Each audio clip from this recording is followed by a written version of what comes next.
Asafo Chuma Asafo, reporting live from the belly of the beast. This next installment of The Anatomy of a Snitch is called The Making of a Snitch.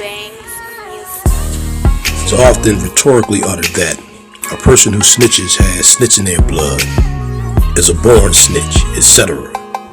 And we know this rhetoric is hollow and is rooted in thin air. The reality is, much like other characteristics that manifest themselves in the behavioral patterns of a people, especially a subjugated people, it is created by the dominating group and transmuted through externally influenced conditions and incubated within the circumference of the controlled vicissitudes of a manufactured environment. Simply put, an informant is the byproduct of his environment, which then begs the question of who is it that creates and controls the conditions of said environment? The answer is an obvious one, as it is no big secret that the white-owned and operated American government openly wields manipulative power and influence with the ever-present threat of force over the society at large, and clearly prolong its position of power through the use of collaborators, political conformists, informants, and the like. Nonetheless, even under an oligarchical, racist, white power structure such as this one, America, there exists what is commonly referred to as a subculture, and this so-called subculture encompasses the many respective ethnic communities that comprises the American society. You know, as in Chinatown, Little Havana, Little Italy, the hood or the black colony, the ghetto, whatever you want to call it, among others. And within these respective so-called subcultural ethnic groups exists a core code of conduct that traditionally condemns snitching.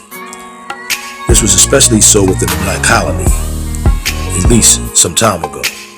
The same for other social taboos that occasionally infiltrated our culture.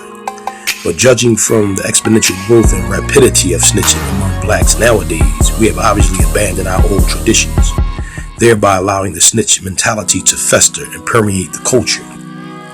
The conscious elders of the community have been silent and inactive in their condemnation of this shameful behavior, thus leaving the culture vulnerable to the repressive white governmental structure to be fashioned into a snitch subculture in service of the white rulers. On a more mundane level, a snitch can be created or made, especially in the so-called common criminal predicament, by coercion, trickery, fear, or plain old psychological manipulation. For instance, recently while reading a Philadelphia daily newspaper, I came across a very interesting story about a young black couple who were being charged as co-defendants in the drug case. The paper went on to say that the young woman defendant was removed from her jail cell in the middle of the night and taken to the local FBI field office. The paper further stated that it is purported that she is seeking to cut a deal. It was, however, later uncovered that the FBI were in fact the ones who surreptitiously leaked this bogus story to the paper. However, with the story not being confirmed as true, as journalism goes, the paper cleverly used the term purported to maintain a thin veil of journalistic integrity, while at the same time protecting themselves from civil liability, and to camouflage their deceptive intent, which was to play upon the oversight of the casual reader. Take notice how the word purported looks and sounds like reported, but they differ in meaning.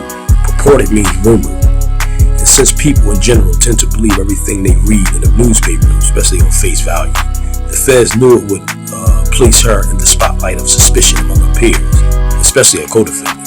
The tactic worked. Once she was released on bail, she was met with death threats and generally shunned by her peers. She was then contacted by the FBI agent assigned to her case, who expressed in no uncertain terms that she might as well cooperate now, since everybody else already thinks she's a rat. She eventually succumbed and became the government's star witness against her co-defendant. She felt like she was put in a damned if I do, damned if I don't situation, which without her knowledge was initiated and precipitated by the government. The American government has a sordid history of manipulating information and situations to place targeted individuals or groups in the shadow of ill repute among their respective peers, organizations, etc. Such brown male tactics were employed against one of the Black Power movement's most charismatic spokesmen, Comrade Kwame Ture, formerly Stokely Carmichael.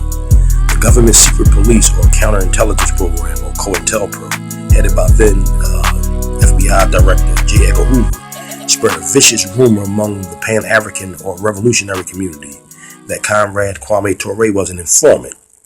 This was done to isolate him from the broader elements of the movement. However, rather than shrink from or succumb to such spurious detractions, he openly called the government out to prove it. Needless to say, they couldn't, as a lie always falls apart in the presence of truth. Kwame's reputation was promptly restored, and he continued to struggle on behalf of Africans in the hells of America and in the broader diaspora until he was eventually felled by cancer, which was purported to be the CIA's weapons of choice to assassinate him. Former FBI agent Tyrone Powers had this to say: "It is the inherent duty of all FBI agents to convert targeted subjects into informants, especially blacks and other minorities." End quote.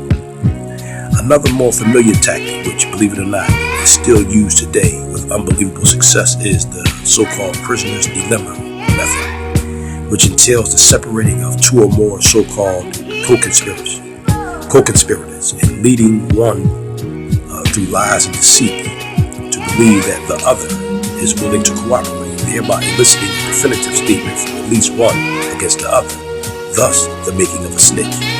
This form of ratting is generally known today as getting down first. Popular rapper Jay-Z once said, "Can't be too safe because niggas is two-faced. They show the other side when they catch a new case." So now we look at the loose lip snitch. The loose lip snitch is more so stupid, albeit negligent, than malicious. He is usually uncultured and quite fond of prattling. A secret is inconsequential to him. His reckless babbling often results in trouble for people other than himself. He simply doesn't know what to say, how to say it, why to say it, when to say it, where to say it, nor whom to say it to. The loose lip snitch is usually of insignificant stature in terms of his status within his respective peer group. So he takes great personal pleasure in openly discussing other people's business in public. His pseudo sense of importance is measured by him being privy to, in most cases, distorted pieces of information deemed arcane relative to his insignificant livelihood. He is the number one purveyor of rumors. Moreover, he doesn't see himself as a snitch, which essentially renders him that much more dangerous. His unscrupulous insensitivity to secrecy makes him unwittingly a carrier of often false information at the behest of his unbridled tongue. He could easily be an agent unbeknownst to himself. He gives full meaning to the old adage, "Loose lips sinks ships." And then we have the dry snitch. The person who dry snitches does so in such a sly and indirect manner to absolve themselves of the guilt of doing it flat out, as well as to maintain an outward appearance of being a stand-up individual. Now, he is well aware that snitching is wrong and shameful. This is why such tacit methods are employed. He bears striking similitude to the opportunist snitch in that his motives are self-centered, but functions more so from an uncontrollable emotional impulse. A little while ago, I saw a situation on the TV show Cops, where two young black men were pulled over by the police for what appeared to be DWB, or driving while black. At any rate, they both were ordered from the vehicle, at which time one of the white cops began searching the two men while the other searched the car. The one searching the car found a handgun. Both men were immediately handcuffed. The cop then asked one of the young men, "Who does this firearm belong to?" And the young man replied, "It's his car, ask him," referring to another young man. Apparently he didn't want to flat out snitch, but he was also afraid of being arrested. Therefore he uttered, "It's his car," so as to imply that the gun must be his as well. So, although dry, he snitched nonetheless. After all, he did have the option to just remain silent. So, of course, we have the jailhouse snitch. The jailhouse snitch is a combination of the opportunist snitch, the loose lip snitch, and the dry snitch. He is the ultimate stool pigeon. Because prisons are inherently condensed microscopic sub-societies, it is virtually impossible for a snitch to maintain complete anonymity. Unlike the more macrocosmic or larger society, paranoia and suspicion is on a perpetual high, mainly because of the compelled coexistence in a multi-ethnic artificial environment. So the slightest fraternization between prisoner and captor or prison official can easily be construed as a fundamental form of capitulation on the part of the prisoner, and can result in said prisoner being excommunicated from his respective ethnic or general social group.